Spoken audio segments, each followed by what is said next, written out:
Did you witness the president commit a crime? Is it your testimony today? Yes. And what crime have you witnessed? How much time do I have to go through it? It is corruption statutes, RICO and conspiracy. What is it? What is the crime, sir? Specifically. You're obviously not familiar with corruption statutes. Excuse me, sir. RICO is not a crime. It is a category. What is the crime? It's a category of crimes that you're then charged under. Hunter Biden's former business partner, Tony Bobulinski, there in a heated exchange with New York Congresswoman Alexandria Ocasio-Cortez during a hearing on the Biden family influence peddling probe. Bobulinski also publicly confirmed that Joe Biden is, quote, the big guy. Of course, that's the reference used in an email where they were deciding who gets how much equity. And it said 10% held by H for the big guy. For a deal with a Chinese company. Oversight Committee Chairman James Comer said that he will invite President Biden to give his testimony before the committee. Joining me now is New York Congresswoman Claudia Tenney. She's a member of the House Ways and Means Committee. Congresswoman, good to see you. Thanks very much. You would think that President Biden wants all of this to go away, clear his name, just come out, explain away how come his family accepted millions of dollars from foreign companies, particularly China and Russia and elsewhere, and put this to rest. But we don't know if he would actually do that, Congresswoman. He probably wouldn't, but there would be nothing more glorious than to see Alexandria Ocasio-Cortez try to rehabilitate a stumbling, mumbling Joe Biden, who is so corrupt. I think it would be amazing, but I don't know if Joe Biden will ever show up while he's president of the United States, obviously. But I think yesterday proved that the links have all been actually made over and over. And Tony Bobulinski really proved that Joe Biden is indeed the big guy. He committed crimes. He talked about RICO, racketeering, talked about violating the FARA Act, the Foreign Agents Registration Act, which was clearly violated by Hunter Biden as he was using his father as the brand. His father, Joe Biden, was the brand. He was the instrumental in making all this foreign influence peddling while he was vice president of the United States, and specifically the guy assigned to handle Ukraine matters. It is clear as day the Democrats just need to face their own reality and impeach Joe Biden. He is competent to stand trial, I think, and he should be impeached. Well, what do you think yesterday really was the main headline in terms of the evidence against Joe Biden? Because the Democrats, even this morning, are saying, oh, no, you know, the impeachment inquiry should be dead at this point. Joe Biden did not do anything. So what specifically do you believe came out of that hearing yesterday that people need to understand about this story?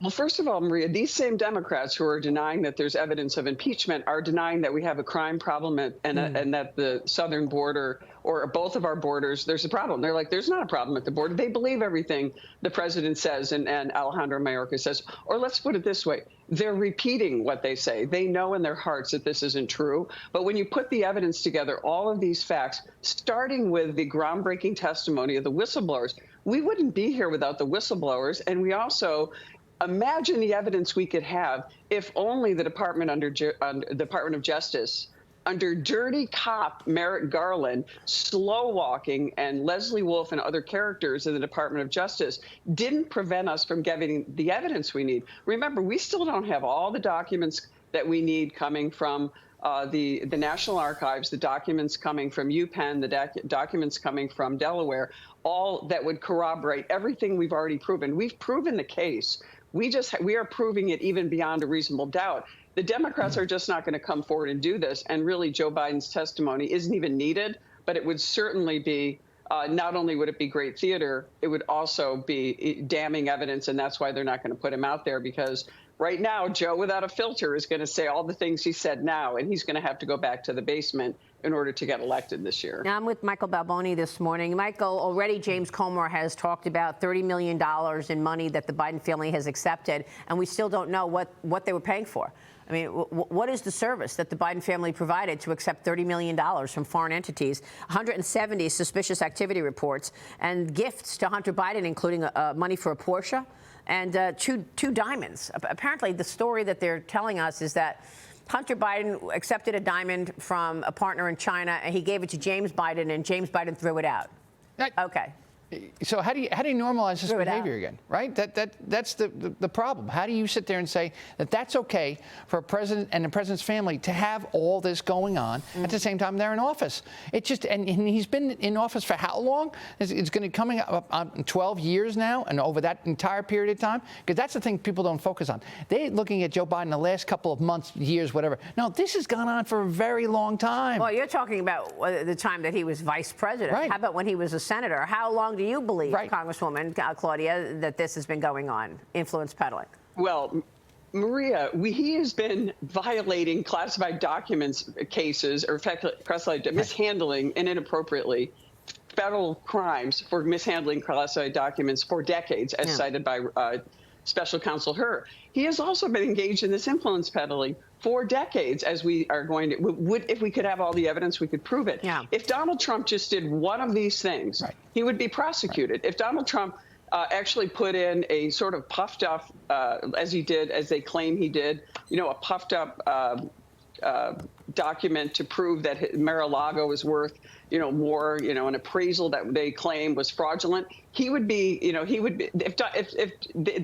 they are prosecuting him. Yeah. They're not doing the same for Joe Biden, who is literally committing the crimes, as we've always said, Maria, in plain sight. There's no doubt that Joe Biden is committing crimes. It's just there's no will to prosecute him, and the Democrats are going to stick together and they will not support an impeachment. Well, that's something that is unfortunate on our side. We need to stick together. Well, worse than unfortunate, I mean, how about just some honesty? People do not want to see everything laced with politics. Let's just get honest about what's going on here. You mentioned Trump. New York Attorney General Letitia James is asking a court to deny Trump's claim that securing a $454 million bond for his civil case is a practical impossibility.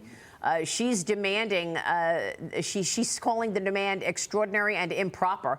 Trump reportedly considering allowing the AG to seize Manhattan's Trump Tower rather than paying the bond. Congresswoman, your thoughts? Wow. Look, Letitia James, everything about Letitia James, and not just the Trump case, but this is the worst example. She should be disbarred and she should be removed from office. She has violated her oath of office. She is violating her oath as a prosecutor. She needs to be removed. This is unconscionable, what people are seeing happening from Letitia James. She brings these malicious process. I don't like to call it lawfare because let's use the legal terms: abuse of process, malicious prosecution. What she is trying to do is deny President Trump his constitutional rights. She is saying you cannot get an appeal from a case, which is required by law. Putting in this ridiculously high fine. And barrier bail. Of course, they're not charging any common criminal this type of. They're not even requiring bail from criminals who are robbing, committing rape and other things. They're getting to go free, actually getting to go free and kill people later on. But this is actually really, to me, the standard for why you take a prosecutor out for what she's doing to Donald Trump. And she's done this to other people. In smaller cases, she tried to take out Rensselaer County Executive Steve McLaughlin, who got vindicated and had to go to a jury, spend a fortune on legal fees from Letitia James because they don't like his politics. Yeah, I mean, this is when you start questioning whether or not you're in a banana republic, Krisha. Oh, definitely. Congresswoman, I actually worked with the candidate who ran directly against Letitia James. Unfortunately, he lost, and this makes the case for New York as to why we need to elect Republicans into office in our state. But basically, my question to you is, do you think Letitia James will go forward with this? Do you think she will seize the property, and what will be the political ramifications? She thinks she's in lives in the political world. As you know, justice is blind. I'm a lawyer. I'm also the daughter of a judge. This judge is also committing judicial misconduct. And I've seen judges removed from the bench in New York for much less, maybe making a comment that was askew, not doing what they're doing to President Trump. I mean, it is just incredible that it has nothing to do with Donald Trump. I got to say, I agree with Kevin O'Leary.